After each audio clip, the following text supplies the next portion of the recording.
U.S. stocks plunged for the second straight day Friday in reaction to President Donald Trump's tariffs, with the Dow losing 5.5% and the S&P 500 and the Nasdaq dropping about 6% each. The Nasdaq is now in a bear market, having fallen more than 20% from its recent peak. The escalating trade war spurred the biggest losses since the pandemic and stoked fears of a global recession. Since late on Wednesday, when Trump boosted tariff barriers to their highest level in more than a century, investors have dumped stocks, fearing both the new U.S. economic reality and also how U.S. trading partners might retaliate by steepening their own trade barriers. Private financial advisor with Ameriprise Financial calls the reaction justified. We have a market that is throwing a temper tantrum.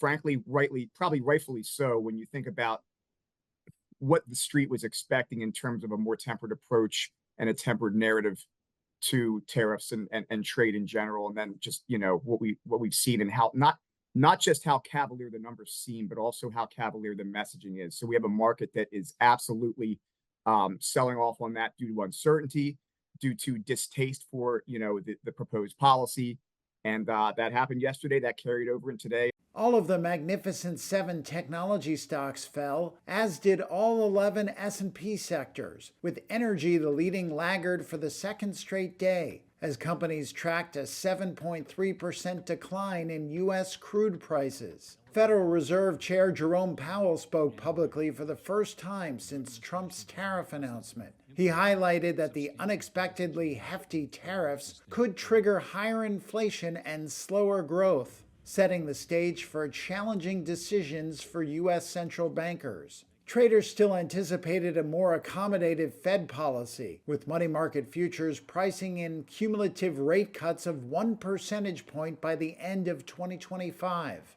compared with about 3/4 of 1 percentage point a week earlier.